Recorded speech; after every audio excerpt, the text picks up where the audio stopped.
Do you wish people could perceive you differently at work? Like you're not getting that respect and recognition you know you deserve? Well, guess what? Warren Buffett, one of the richest people in the world, said on record that if you can improve this one thing, it can increase your value by over 50%. What is it? Your communication skills. Now, as an instructor at Columbia University, someone who has spoken at some of the largest stages around the world, I can tell you right now that the way you speak is the number one determining factor in whether someone will want to listen to you or not. I've now taught over 2 million professionals how to communicate with clarity and confidence. And I wrote this best-selling communications book called Smart, Not Loud: How to Get Noticed at Work for All the Right Reasons. And for the very first time, I'm going to share the 4 communication mistakes that are silently holding you back at work and what you can do to change that so you can speak with confidence, clarity, and impact. Here's the first mistake. You are overqualifying your ideas before anyone has even had the chance to hear them.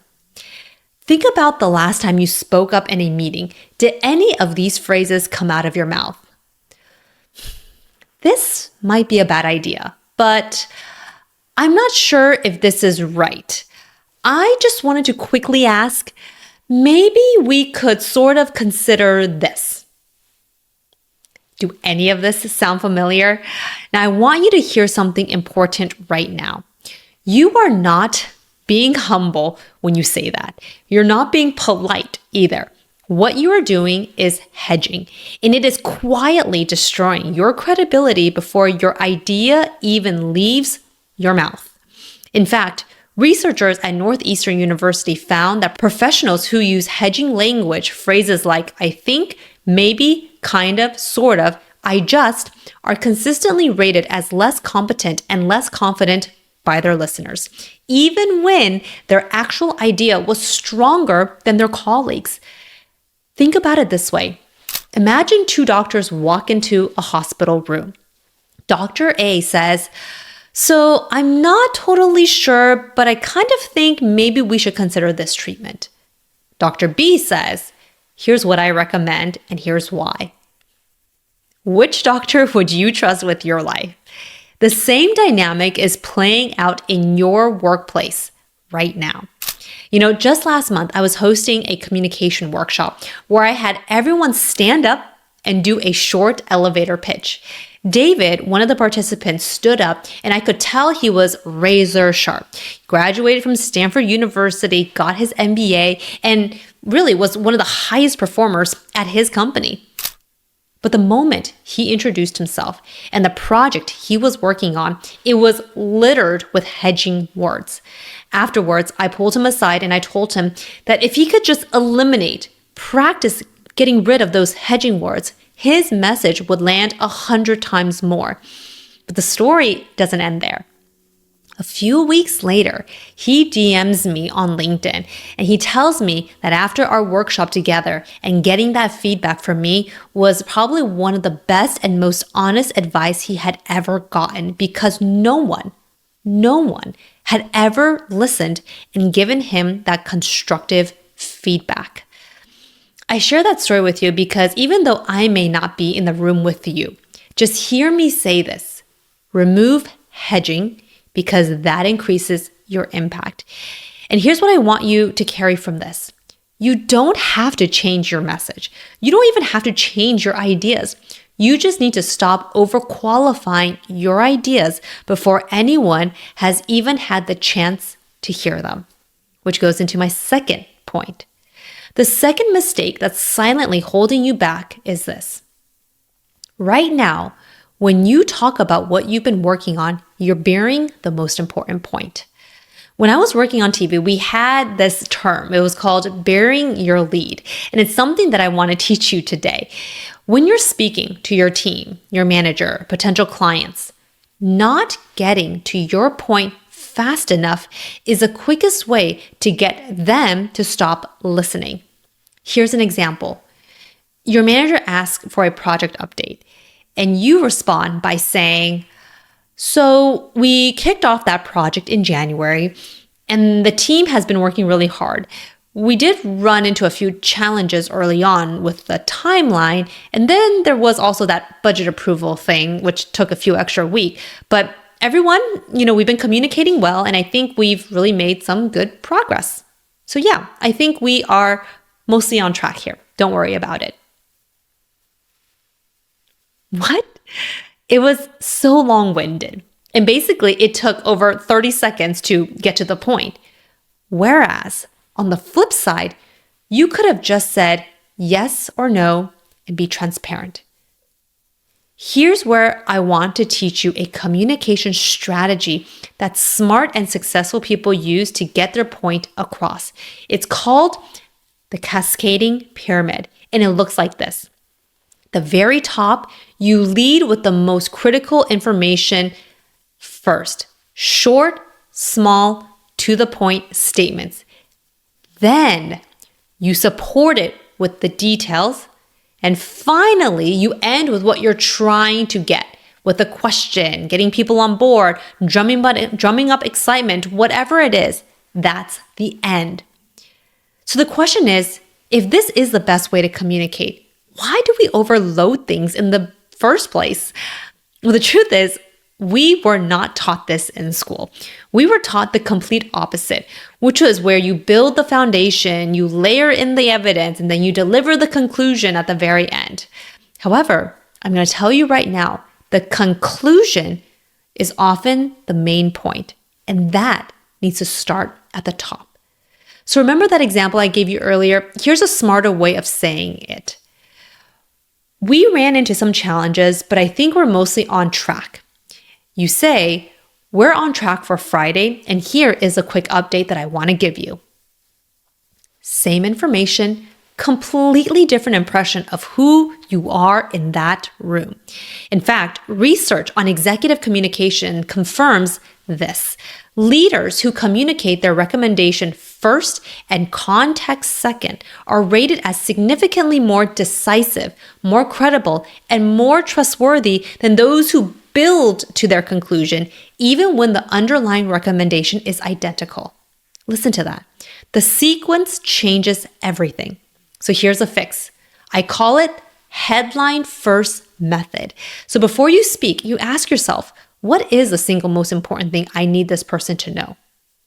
That becomes your first sentence. Everything else is supporting detail, and it comes afterwards. Now, here's a third mistake that's silently holding you back. And this one is especially important for professionals who consider themselves thoughtful, conscientious, or humble. And I call it the quiet culture trap. Here's what it looks like. You're in a meeting. You have a perspective. You have experience that is directly relevant to what is being discussed. But you tell yourself, I don't want to take up too much space. I will let other people go first. I'll speak up when I have something truly important to add. And I want to make sure that I'm coming across as polite. So, as a result, you stay quiet. Then the meeting ends, and your idea never gets said. And without realizing it, your presence or lack of it has just sent a message to everyone in that room, and it is not the message you intended. Research from organizational psychologists at Wharton found that professionals who contribute to high-stakes conversations at work, even briefly, are consistently rated as more capable, more engaged, and more leadership-ready than those who stayed silent, regardless of the quality of the contribution. So, simply showing up, contributing signals readiness. Silence signals something else. And it's exactly what I talk about in my book, Smart Not Loud, How to Get Noticed at Work for All the Right Reasons. And notice that subtitle, because getting noticed is half the battle of accelerating your career growth. In fact, I remember a few months ago, I was facilitating a women's leadership workshop. And at the end of the meeting, a woman named Betty came up to me saying how much she loved the leadership frameworks that I was teaching in that workshop. Then she explained why this meant so much to her. It got real personal. She said a few months ago she had applied for an internal position that would have been a promotion to her current role. And this potential new job opportunity was something her own manager suggested that she apply for because her manager knew how hardworking she was. Betty told me that she interviewed for the role, where her manager was actually one of the interviewers. 2 weeks later, she got word that she did not get that job. She was devastated. After the rejection, she sat ruminating. What happened here? My manager told me to interview for this new job. Why didn't I actually get the role? One day, Betty walked up to her manager just to kind of get some interview and constructive feedback. And this is what her manager told her. Her manager said she knew Betty would be qualified. She knew she'd be ready. But during the interview process, she never once explained why she would be a good fit, meaning what she could bring to this new role, how she could contribute. This answer shocked her because it was in this moment that this woman, Betty, assumed that her work would just speak for itself. But actually, in situations like interviews, you have to be very explicit about putting yourself out there and letting people know why you are an incredible asset and you shouldn't be overlooked. By the way, after this conversation with Betty, I told her that while she didn't get this promotion, she needed to start being way more proactive in making her contributions way more noticeable and being very explicit about it as well. So this is where I want to teach you what I call the one contribution rule. Before every meeting, just like Betty, I want you to commit to contributing one thing, a question, a perspective, an observation, in a meeting in front of people. It's not a speech that you're making, not a 10-point recommendation. It doesn't even have to be a thorough thing. It's just one deliberate, purposeful moment of showing up in front of others. And I guarantee within just a few weeks, your manager is going to feel that shift. So coming up, if there's anything that you want and you feel like you deserve, your manager already has this amazing perception of you that you are a hard worker, but now you just need to position yourself as someone who also contributes amazing value. This, by the way, is what I call influence. And influence is built through visibility because you cannot influence people if they don't know how you think and where you stand. Here's a fourth mistake that is silently holding you back. And this is the one I see most in high-achieving, analytically driven professionals. It is the mistake of confusing information with communications. Here's what this actually looks like. You prepare thoroughly. Every data point is accurate. Your logic is airtight. Your slides are structured. And when you present to your team, to leadership, to a client, something about it feels off. The numbers are good, but the room doesn't feel connected with you. No one seems to be moved, and you walk away wondering, what happened? What did I miss? Well, what you missed was the opportunity to connect with the people in the room as human to human. What do I mean? Think about it. You spent days preparing to deliver your update, your report, your data point. But the moment you spoke, you just simply dumped all that information out on a table, expecting your audience to just get it. You delivered a report. But communication, like real communication, is not simply the transfer of information. It is a transfer of meaning. And meaning is not created through data alone. It is created through relevance, through story, through the moment someone in your audience thinks, oh, this matters. This is something I need to be thinking about. In fact, research has found that the emotional and relational dimensions of communication carry far more weight than content alone in shaping how a message is received and whether it drives action. Facts inform, emotions move. And what moves people is what builds alignment, trust, and influence.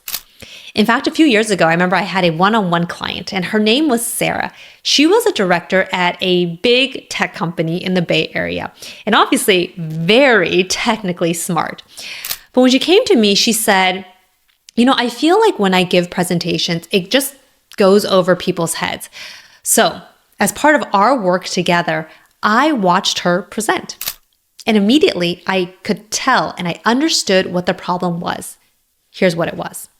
She was speaking to the logic of her audience, but she wasn't speaking to their concerns. Think about that. Data, reasoning, that's logic. But what is the meaning behind all those data points? That's the heart of what makes a good presentation. And you, as a good communicator, you can't make the mistake of assuming that your data points will speak for themselves. You have to connect the dots. So, as part of my work with Sarah, I taught her what I call the CES Framework. It's context, expectations, and solutions. And here's what I want you to do the next time you present as well. Name the context. Why this matters, acknowledge the expectations, what your audience is hoping to hear, and then you deliver your solution. That's it. It's so simple, it's so powerful. So write it down. CES Framework, context, expectations, and solutions. By the way, this sequence does something really powerful. It makes people go, whoa, I need to pay attention. And here's what I want you to know. The most important and powerful people in the room, they never make this communication mistake of assuming data is enough. You have to be able to connect with people on an emotional and human level, because once they feel that, you truly become the person who can influence, gain respect, and accelerate your own career growth. So let's bring this all together. 4 communication mistakes that are silently holding you back at work. The first mistake is this overqualifying your ideas. Stop hedging before you speak. Lead with that conviction, not self-doubt. The second mistake is never bury your most important point. Say the most important thing first. Everything else is supporting information. The third mistake, the silence trap. Show up, contribute. Influence travels through visibility, not the quality of the notes you keep to yourself. And the fourth mistake, confusing information with communication. Facts inform, connection moves. Lead with relevance and then deliver the data. And here's what I want you to carry with you after watching this video. The things that are holding you back are not things people are going to tell you. But because you now watch this video, you know what small adjustments you can make to dramatically transform the way you're perceived. And that's the beauty of my communication videos. They're tactical, but also very practical. And they are designed to do one thing. Show people how smart you are so that you are perceived the right way. Now, I want to hear from you. Of the 4 mistakes, which one did you recognize in yourself the most? And also, comment the word SMART below, because I'm going to send you a direct link to download one of my most popular communication workbooks that's packed with a lot of great information. And of course, don't forget to subscribe because I release a brand new communications video every single week. I'll see you in our next one.